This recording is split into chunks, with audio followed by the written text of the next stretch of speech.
This is a small yet a sparkling megalithic site comprising of 3 major stones. The prime attraction of the site is an inclined menhir, finely polished, that has a tapered top. Don't be under the impression that down the edges the stone has become slanted. No, it hasn't, as the menhir is indeed deliberately positioned in such an inclined manner for reason unknown to us. Now, to the right of this slanted menhir is a human-shaped recumbent stone, below which maybe is the burial of this particular site.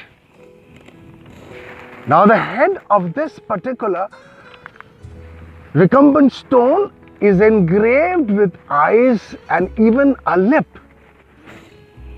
We do not know whether this is the handiwork of villagers or is the part of the original design. To my eyes, of course, this particular recumbent stone is adorned with female attire, suggestive that the buried person could be a woman. Now, to the left of this particular inclined menhir is a small stone triangle. Triangles, as we have seen before, is a speciality of megalithic sites of Jharkhand and Hazaribagh, a feature barely noticed anywhere.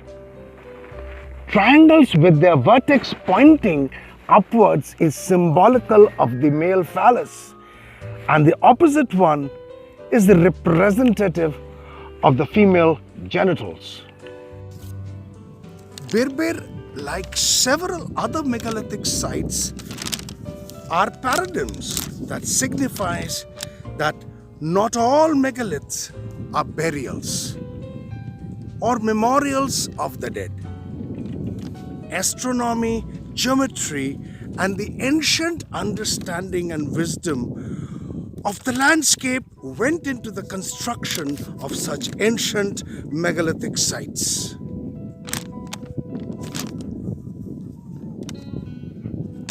Now, this particular megalith, like many others, was not constructed at random. You can see the site is positioned exactly at the intersection of the hills in the landscape. There's one over there. And in the distance, you can see the Salwar over there. And we have the Birbir out in the distance. And over to the right is the Setagada or the Juljul.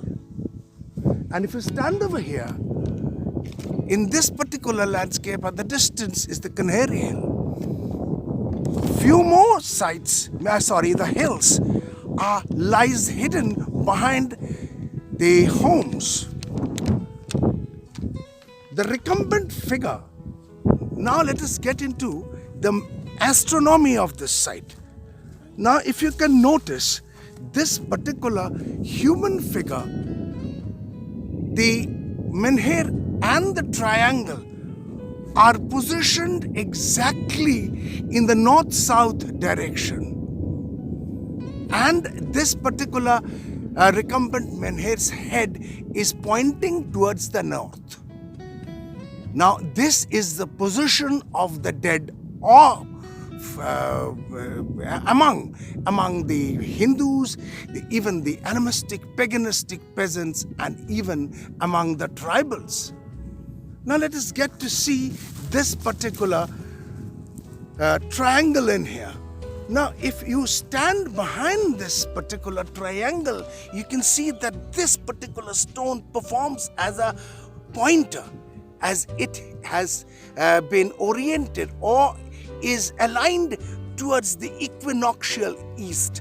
Now on the equinoctial mornings, if you stand over here, you can see the sun rising exactly from the east towards west, which the triangle is pointing. what sort of a burial would this particular recumbent figure may hold within it can be understood only when a proper excavation is made. Birbir has been my study site for about 20 years. As it was 20 years ago that I had discovered this megalithic site of Birbir, among with few others. Since then it has remained my study site. What I have told you right now about the Birbir megalithic site is just a little of the huge amount of things that has gone into the making of such a splendid megalithic site of Birbir. So if you wish to know more, I would suggest you that you should get hold of my book, The ARCHAEOASTRONOMY of a Few Megalithic Sites of Jharkhand. I presume it is available in the major bookstores of India. If not, then you can get it from online from Amazon, Flipkart and all these sort of places. Birbir today stands at the brink of extinction.